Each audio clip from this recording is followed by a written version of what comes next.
राधे राधे दोस्तों, स्वागत है आपको मेरे YouTube चैनल पर।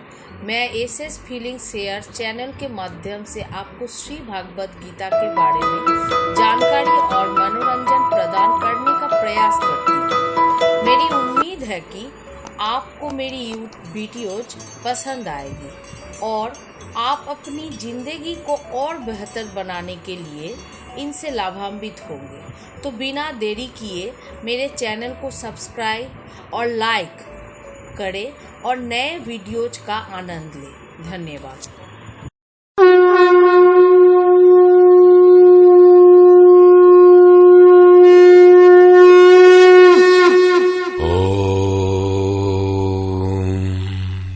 श्री परमात्मने नमः। यथार्थ गीता श्रीमद् भगवत गीता अथ पंचदशो अध्याय। महापुरुषों ने संसार को विभिन्न दृष्टांतों से समझाने का प्रयास किया है। किसी ने इसी को भवाटवी कहा तो किसी ने संसार सागर कहा। अवस्था भेद से इसी को भवनदी और भवकूप भी कहा गया और कभी इसकी तुलना गोपद से की गई, अर्थात जितना इंद्रियों का आयतन है उतना ही संसार है। और अंत में ऐसी भी अवस्था आई कि नाम लेत भव सिंधु सुखाहीन, भव सिंधु भी सूख गया। क्या संसार में ऐसे समुद्र हैं? योगेश्वर श्री कृष्ण ने भी संसार को समुद्र और वृक्ष की संज्ञा दी। अध्याय 12 में उन्होंने कहा, जो मेरे अनन्य भक्त हैं उनका संसार समुद्र से शीघ्र ही उद्धार करने वाला होता हूं। यहां प्रस्तुत अध्याय में योगेश्वर श्री कृष्ण कहते हैं कि संसार एक वृक्ष है। इसको काटते हुए ही योगी जन उस परम पद को खोजते हैं। देखें, श्री भगवान उवाच।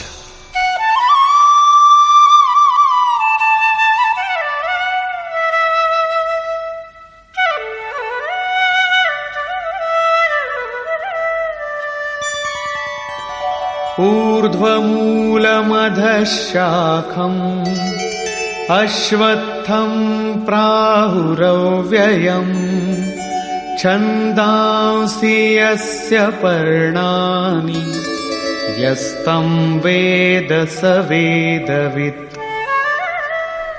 अर्जुन, ऊर्ध्व मूलम, ऊपर को परमात्मा ही जिसका मूल है, अधः शाखम, नीचे प्रकृति ही जिसकी शाखाएं हैं, ऐसे संसार रूपी पीपल के वृक्ष को अविनाशी कहते हैं।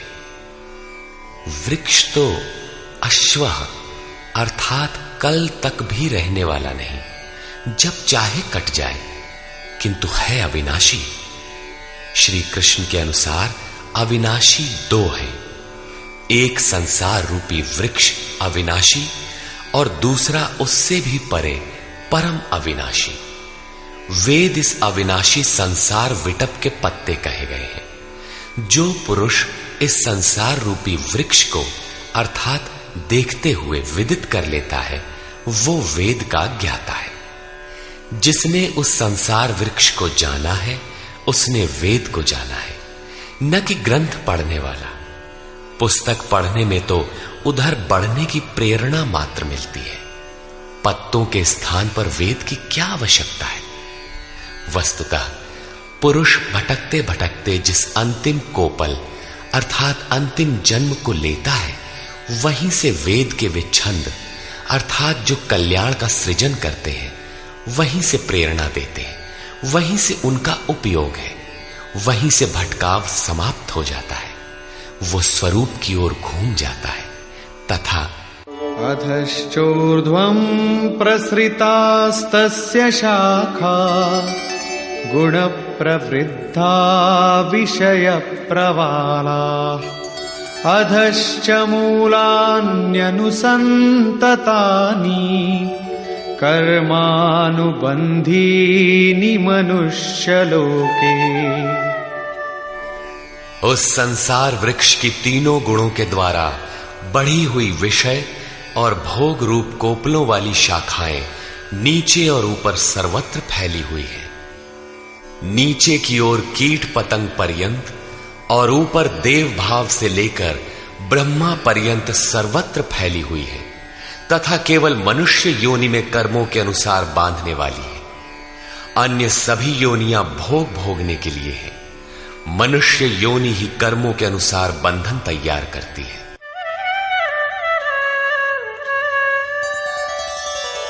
न रूपमस्येह तथोपलभ्यते नान्तो न चादिर्न च सम्प्रतिष्ठा अश्वत्थमेनं सुविरूढमूलम् असंगशस्त्रेण दृढ़ेन छित्त्वा। परंतु इस संसार वृक्ष का रूप जैसा कहा गया है वैसा यहां नहीं पाया जाता, क्योंकि न तो इसका आदि है न अंत है और न अच्छी प्रकार से इसकी स्थिति ही है, क्योंकि ये परिवर्तनशील है। इस सुदृढ़ मूल वाले संसार रूपी वृक्ष को दृढ़ असंग शस्त्रेण, असंग अर्थात वैराग्य रूपी शस्त्र द्वारा काटकर संसार रूपी वृक्ष को काटना है। ऐसा नहीं कि पीपल की जड़ में परमात्मा रहते हैं या पीपल का पत्ता वेद है और आरती करने लगे पेड़ की। इस संसार वृक्ष का मूल तो स्वयं परमात्मा ही बीज रूप से प्रसारित है, तो क्या वो भी कट जाएगा? दृढ़ वैराग्य द्वारा इस प्रकृति का संबंध विच्छेद हो जाता है। यही काटना है। काट कर करें क्या?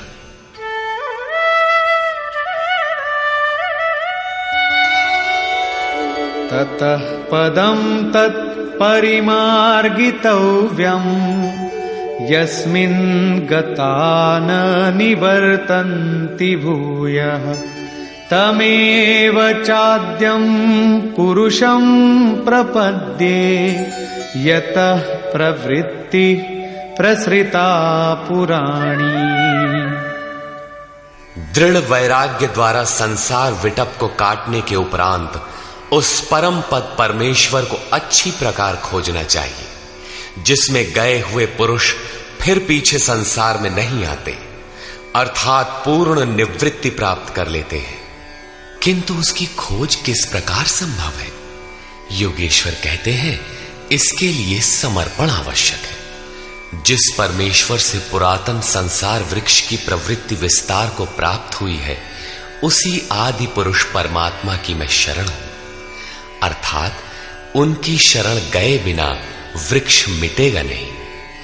अब शरण में गया हुआ वैराग्य में स्थित पुरुष कैसे समझे कि वृक्ष कट गया? उसकी पहचान क्या है? इस पर कहते हैं, निर्माण मोहाजित संग दोषा अध्यात्म नित्या विनिवृत्त कामा द्वंद्वैर्विमुक्ता सुख दुःख संज्ञैर गच्छन्त्यमूढ़ा पदमव्ययं तत्।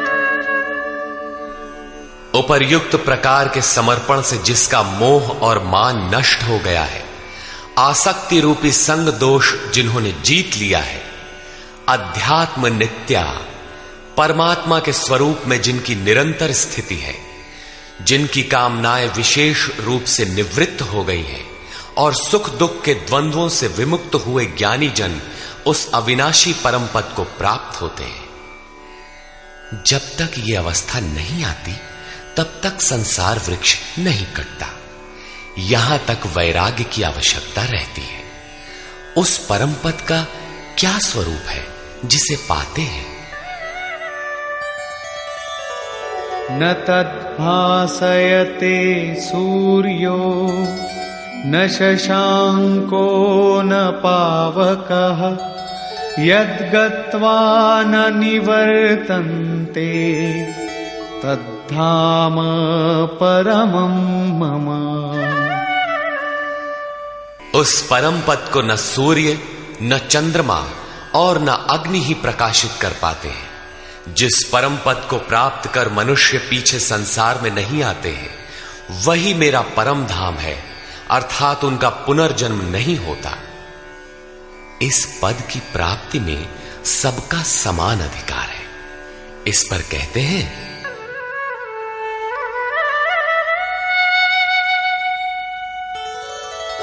ममैवांशो जीवलोके जीवभूतः सनातनः मनः षष्ठानीन्द्रियाणि प्रकृतिस्थानि कर्षति। जीवलोके अर्थात इस देह में, अर्थात शरीर ही लोक है। ये जीवात्मा मेरा ही सनातन अंश है और वही इन त्रिगुणमयी माया में स्थित हुई मन सहित पांचों इंद्रियों को आकर्षित करता है। भला कैसे? शरीरं यदवाप्नोति यच्चाप्युत्क्रामतीश्वरः गृहीत्वैतानि संयाति वायुर्गन्धानि वाशयात्। जिस प्रकार वायु गंध के स्थान से गंध को ग्रहण करके ले जाता है, ठीक उसी प्रकार देह का स्वामी जीवात्मा जिस पहले शरीर को त्यागता है, उससे मन और 5 ज्ञानेंद्रियों के कार्यकलापों को ग्रहण करके अर्थात आकर्षित करके साथ लेकर फिर जिस शरीर को प्राप्त होता है उसमें जाता है। जब अगला शरीर तत्काल निश्चित है तो आटे का पिंड बनाकर किसे पहुंचाते हो? लेता कौन है? इसीलिए श्री कृष्ण ने अर्जुन से कहा था कि ये अज्ञान तुझे कहां से उत्पन्न हो गया कि पिंडोदक क्रिया लुप्त हो जाएगी। वहां जाकर करता क्या है? मन सहित 6 इंद्रियां कौन है? श्रोत्रं चक्षुः स्पर्शनं च रसनं घ्राणमेव च अधिष्ठाय मनश्चायं विषयानुपसेवते।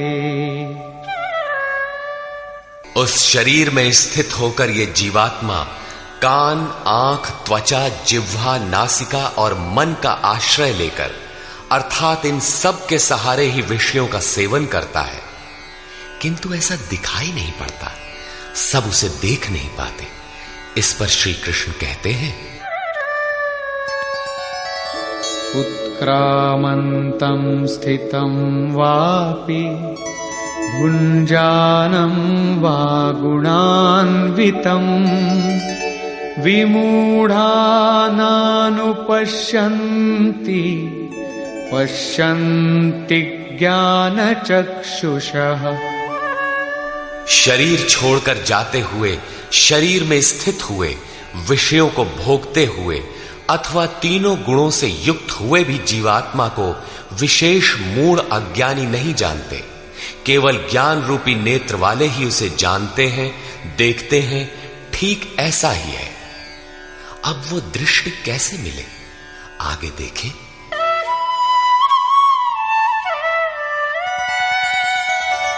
यतन्तो योगिनश्चैनं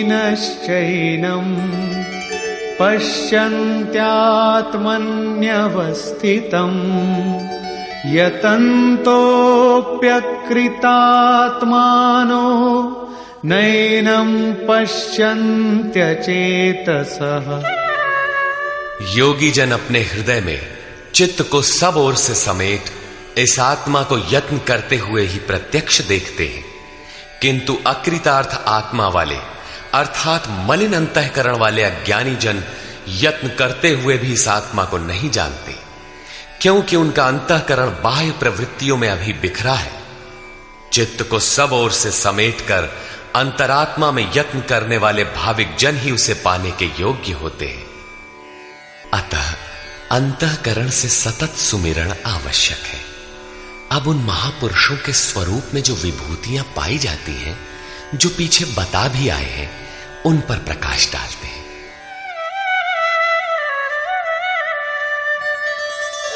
यदादित्यगतं तेजो जगद्भासयतेऽखिलम् यच्चन्द्रमसि यच्चाग्नौ तत्तेजो विद्धि मामकम्। जो तेज सूर्य में स्थित हुआ संपूर्ण जगत को प्रकाशित करता है, जो तेज चंद्रमा में स्थित है और जो तेज अग्नि में है, इसे तू मेरा ही जान।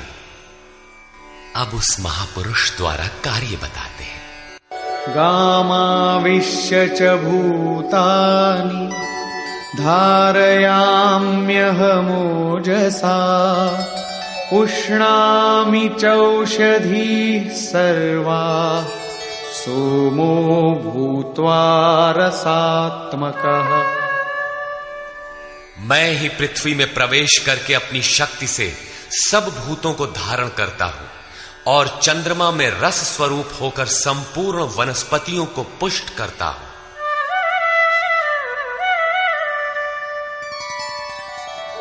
अहं वैश्वानरो भूत्वा प्राणिनां देहमाश्रितः प्राणापानसमायुक्तः पचाम्यन्नं चतुर्विधम्।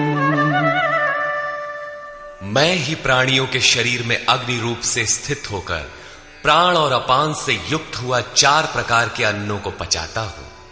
अध्याय 4 में स्वयं योगेश्वर श्री कृष्ण ने इंद्रियाग्नि, संयमाग्नि, योगाग्नि, प्राण अपानाग्नि, ब्रह्माग्नि इत्यादि 13-14 अग्नियों का उल्लेख किया, जिनमें सबका परिणाम ज्ञान है। ज्ञान ही अग्नि है। श्री कृष्ण कहते हैं, ऐसा अग्नि स्वरूप होकर प्राण और अपान से युक्त 4 विधियों से, अर्थात जप सदैव श्वास प्रश्वास से होता है, उसकी 4 विधियां बैखरी, मध्यमा, पश्यंती और परा है। इन 4 विधियों से तैयार होने वाले अन्नों को मैं ही पचाता हूं।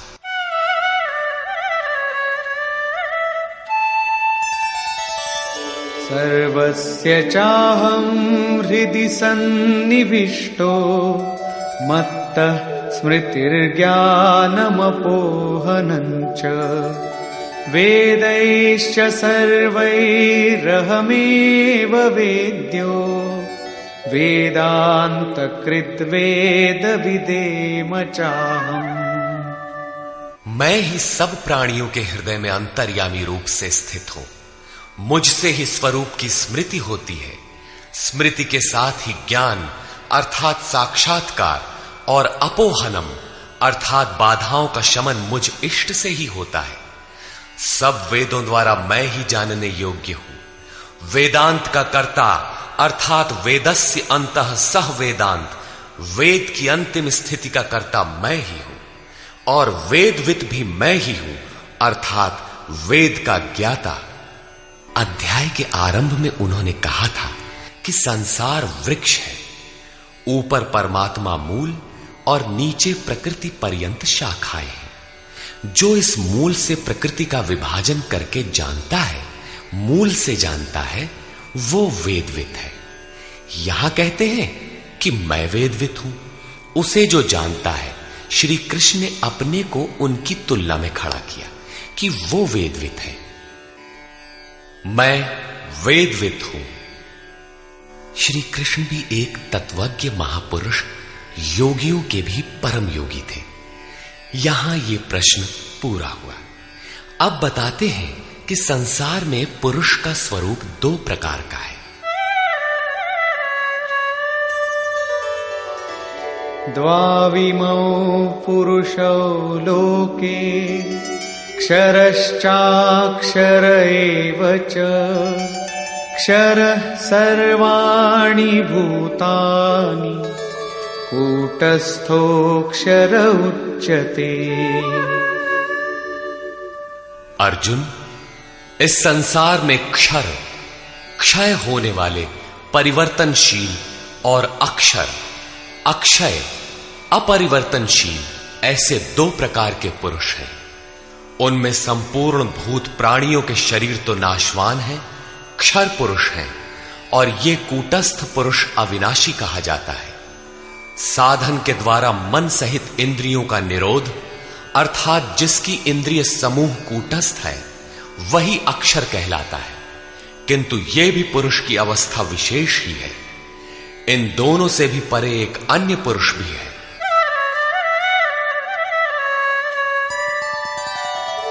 उत्तमः पुरुषस्त्वन्यः परमात्मेत्युदाहृतः यो लोकत्रयमाविश्य बिभर्त्यव्यय ईश्वरः। उन दोनों से अति उत्तम पुरुष तो अन्य ही है, जो तीनों लोकों में प्रवेश करके सबका धारण पोषण करता है, और अविनाशी परमात्मा ईश्वर ऐसे कहा गया है। परमात्मा अव्यक्त, अविनाशी, पुरुषोत्तम इत्यादि उसके परिचायक शब्द हैं। वस्तुतः ये अन्य ही है, अर्थात अनिर्वचनीय है। ये क्षर अक्षर से परे महापुरुष की अंतिम अवस्था है, जिसको परमात्मा इत्यादि शब्दों से इंगित किया गया है, किंतु वो अन्य है, अर्थात अनिर्वचनीय है। उसी स्थिति में योगेश्वर श्री कृष्ण अपना भी परिचय देते हैं, यथा यस्मात्क्षरमतीतोऽहम् अक्षरादपि चोत्तमः अतोऽस्मि लोके वेदे च प्रथितः पुरुषोत्तमः। उपर्युक्त नाशवान परिवर्तनशील क्षेत्र से सर्वथा अतीत हूं और अक्षर अविनाशी कूटस्थ पुरुष से भी उत्तम हूं, इसलिए लोक और वेद में पुरुषोत्तम नाम से प्रसिद्ध हूं।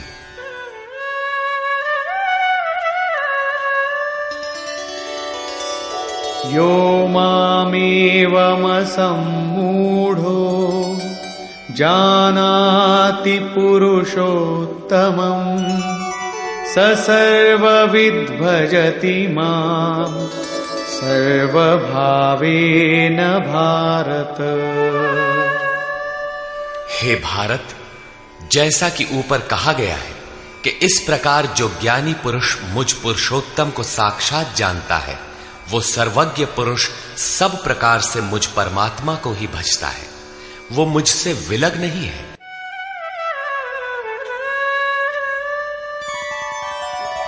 इति गुह्यतमं शास्त्रम् इदमुक्तं मया नघ एतद्बुद्ध्वा बुद्धिमान् स्यात् कृतकृत्यश्च भारत। हे निष्पाप अर्जुन, इस प्रकार ये अति गोपनीय शास्त्र मेरे द्वारा कहा गया। इसको तत्व से जानकर मनुष्य पूर्ण ज्ञाता और कृतार्थ हो जाता है। अतः योगेश्वर श्री कृष्ण की ये वाणी स्वयं में पूर्ण शास्त्र है। श्री कृष्ण का ये रहस्य अत्यंत गुप्त था, उन्होंने केवल अनुरागियों से बताया। ये अधिकारी के लिए ही है। श्री कृष्ण का ये स्वरूप सबके लिए था भी नहीं। कोई उन्हें राजा, कोई दूत, तो कोई यादव ही मानता था, किंतु अधिकारी अर्जुन से उन्होंने कोई दुराव नहीं रखा। उसने पाया कि वो परम सत्य पुरुषोत्तम नहीं, दुराव रखते तो उसका कल्याण ही ना होता। यही विशेषता प्राप्ति वाले प्रत्येक महापुरुष में पाई गई। रामकृष्ण परमहंस देव एक बार बहुत प्रसन्न थे। भक्तों ने पूछा, आज तो आप बहुत प्रसन्न हैं? बोले, आज मैं वो परमहंस हो गया। उनके समकालीन कोई अच्छे महापुरुष परमहंस थे, उनकी ओर संकेत किया। कुछ देर बाद वो मन क्रम वचन से विरक्ति की आशा से अपने पीछे लगे साधकों से बोले, देखो, अब तुम लोग संदेह न करना, मैं वही राम हूं जो त्रेता में हुए थे, वही कृष्ण हूं जो द्वापर में हुए थे। मैं उन्हीं की पवित्र आत्मा हूं, वही स्वरूप हूं। यदि पाना है तो मुझे देखो। ठीक इसी प्रकार पूज्य गुरु महाराज भी सबके सामने कहा करते थे, हो हम भगवान के दूत हैं। जे सचहू का संत है वो भगवान का दूत है, हमारे द्वारा ही उनका संदेशा मिलता है। पूज्य महाराज जी सबसे तो इतना ही कहते थे, न किसी विचार का खंडन न मंडन, किंतु जो विरक्ति में पीछे लगे थे उनसे कहते थे, केवल मेरे स्वरूप को देखो। यदि तुम्हें उस परम तत्व की चाह है तो मुझे देखो, संदेह मत करो। बहुतों ने संदेह किया तो उनको अनुभव में दिखाकर उन बाह्य विचारों से हटाकर अपने स्वरूप में लगाया। वे अद्यावधि महापुरुष के रूप में अवस्थित हैं। इसी प्रकार श्री कृष्ण की अपनी स्थिति गोपनीय तो थी, किंतु अपने अनन्य भक्त पूर्ण अधिकारी अनुरागी अर्जुन के प्रति उन्होंने उसे प्रकाशित किया। हर भक्त के लिए संभव है, महापुरुष लाखों को उस रास्ते पर चला देते हैं। निष्कर्ष, इस अध्याय के आरंभ में योगेश्वर श्री कृष्ण ने बताया कि संसार एक वृक्ष है, पीपल जैसा वृक्ष है। पीपल एक उदाहरण मात्र है। ऊपर इसका मूल परमात्मा और नीचे प्रकृति पर्यंत इसकी शाखाएं प्रशाखाएं हैं। जो इस वृक्ष को मूल सहित विदित कर लेता है वह वेदों का ज्ञाता है। इस संसार वृक्ष की शाखाएं ऊपर और नीचे सर्वत्र व्याप्त हैं और मूलानि, उसकी जड़ों का जाल भी ऊपर और नीचे सर्वत्र व्याप्त है, क्योंकि वह मूल ईश्वर है और वही बीज रूप से प्रत्येक जीव हृदय में निवास करता है। योगेश्वर श्री कृष्ण के अनुसार संसार वृक्ष है जिसका मूल सर्वत्र है और शाखाएं सर्वत्र हैं। कर्मानुबंधीनि मनुष्य लोके, कर्मों के अनुसार केवल मनुष्य योनि में बंधन तैयार करता है, बांधता है। अन्य योनियां तो इन्हीं कर्मों के अनुसार भोग भोगती हैं। अतः दृढ़ वैराग्य रूपी शस्त्र द्वारा इस संसार रूपी पीपल के वृक्ष को तू काट और उस परम पद को ढूंढ जिसमें गए हुए महर्षि पुनर्जन्म को प्राप्त नहीं होते। कैसे जाना जाए कि संसार वृक्ष कट गया? योगेश्वर कहते हैं कि जो मान और मोह से सर्वथा रहित है, जिसने संग दोष जीत लिया है, जिसकी कामनाएं निवृत्त हो गई हैं और जो द्वंद्व से मुक्त है, वह पुरुष उस परम तत्व को प्राप्त होता है। उस परम पद को न सूर्य न चंद्रमा और न अग्नि ही प्रकाशित कर पाते हैं। वह स्वयं प्रकाश रूप है जिसमें गए हुए पीछे लौटकर नहीं आते। वह मेरा परम धाम है जिसे पाने का अधिकार सबको है, क्योंकि यह जीवात्मा मेरा ही शुद्ध अंश है। शरीर का त्याग करते समय जीवात्मा मन और पांचों ज्ञानेंद्रियों के कार्यकलापों को लेकर नए शरीर को धारण करता है। संस्कार सात्विक है तो सात्विक स्तर पर पहुंच जाता है, राजसी है तो मध्यम स्थान पर और तामसी रहने पर जघन्य योनियों तक पहुंच जाता है तथा इंद्रियों के अधिष्ठाता मन के माध्यम से विषयों को देखता और भोगता है। यह दिखाई नहीं पड़ता, इसे देखने की दृष्टि ज्ञान है। कुछ याद कर लेने का नाम ज्ञान नहीं है।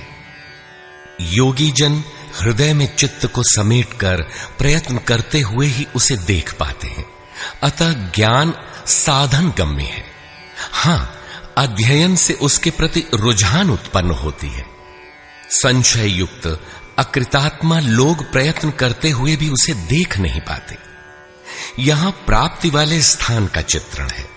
अतः उस अवस्था की विभूतियों का प्रवाह स्वाभाविक है। उन पर प्रकाश डालते हुए योगेश्वर श्री कृष्ण कहते हैं कि सूर्य और चंद्रमा में मैं ही प्रकाश हूं, अग्नि में मैं ही तेज हूं, मैं ही प्रचंड अग्नि रूप से 4 विधियों से परिपक्व होने वाले अन्न को पचाता हूं। श्री कृष्ण के शब्दों में अन्न एकमात्र ब्रह्म है।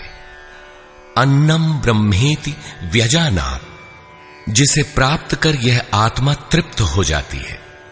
बैखरी से परापर्यंत अन्न पूर्ण परिपक्व होकर पच जाता है।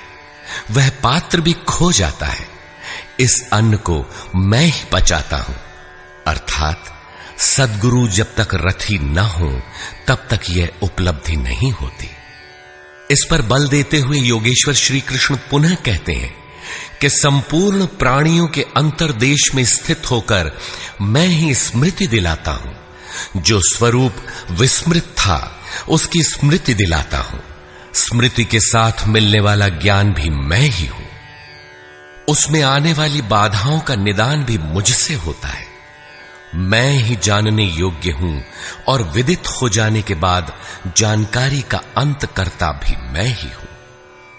कौन किसे जाने? मैं वेदविद हूं।